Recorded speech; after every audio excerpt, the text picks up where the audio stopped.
ರಾಜ್ಯ ಬಿಜೆಪಿ ನಾಯಕರಲ್ಲೇ ಶುರುವಾಗಿದೆಯಾ ಕ್ಷೇತ್ರ ಆತಂಕ? ಘಟಾನುಘಟಿಗಳಿಗೆ ಶುರುವಾಗಿದೆಯಾ ಬೆಂಗಳೂರು ಕೈತಪ್ಪೋ ಟೆನ್ಷನ್? ಸಿಟಿ ರವಿ ಮೇಲೆ ಬೆಂಗಳೂರು ಶಾಸಕರಿಗೆ ಹೊಟ್ಟೆ ಕಿಚ್ಚಿದೆಯಾ?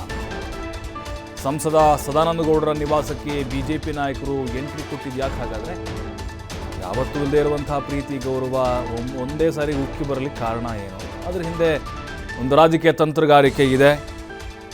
ತಮ್ಮ ಸ್ಥಾನವನ್ನು ಭದ್ರಪಡಿಸ್ಕೊಳ್ಳೋಕೆ ಮುಂದಾದ್ರೆ ಹಾಗಾದರೆ ಬಿಜೆಪಿ ನಾಯಕರು ಸದಾನಂದ ಗೌಡರನ್ನೇ ಬೆಂಗಳೂರು ಉತ್ತರದಿಂದ ಕಣಕ್ಕಿಳಿಸುವಂಥ ಪ್ಲಾನ್ ನಡೀತಾ ಇದೆ.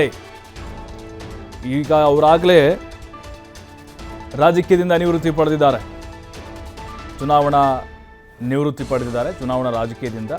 ಆದರೂ ಕೂಡ ನೀವು ಉತ್ತರದಿಂದಲೇ ನಿಲ್ಕೊಳ್ಬೇಕು ಅನ್ನುವಂಥ ಒತ್ತಾಯವನ್ನು ಮಾಡ್ತಿದ್ದಾರೆ ಬೆಂಗಳೂರಿನ ಕೆಲವು ಶಾಸಕರು.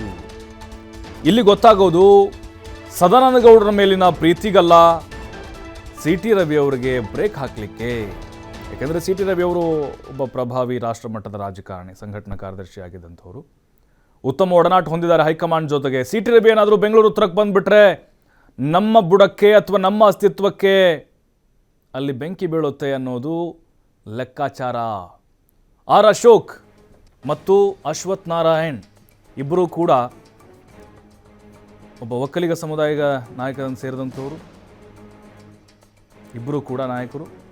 ಸಿಟಿ ರವಿ ಕೂಡ ಒಕ್ಕಲಿಗ ಸಮುದಾಯಕ್ಕೆ ಸೇರಿದಂಥವ್ರು. ಇಲ್ಲಿ ಬಂದರೆ ಆಮೇಲೆ ಅವರು ನಮ್ಮ ಕೈ ತಪ್ಪಿಬಿಡುತ್ತೆ, ಎಲ್ಲ ಬೆಂಗಳೂರು ರಾಜಕಾರಣ ಮೇಲೆ ಹಿಡಿತ ಸಿಟಿ ರವಿಗೆ ಬಂದುಬಿಡುತ್ತೆ, ನಮ್ಮ ಕಷ್ಟ ಆಗ್ಬಿಡುತ್ತೆ ಇದು. ಈಗ ಬೆಂಗಳೂರು ರಾಜಕಾರಣ ಅಂತಂದರೆ ಬಿ ಜೆ ಪಿ ಅಂತಂದರೆ ಅಶೋಕ್ ಅವ್ರು ನೆನಪಾಗ್ತಾರೆ. ಹಾಗಾಗಿನೇ ಸದಾನಂದ ಗೌಡರು ಈಗ ಚುನಾವಣಾ ನಿವೃತ್ತಿ ತೆಗೆದುಕೊಂಡ್ರು, ಯಾಕೆ ಅವ್ರ ಮನೆಗೆ ಹೋಗ್ತಾ ಇದ್ದಾರೆ?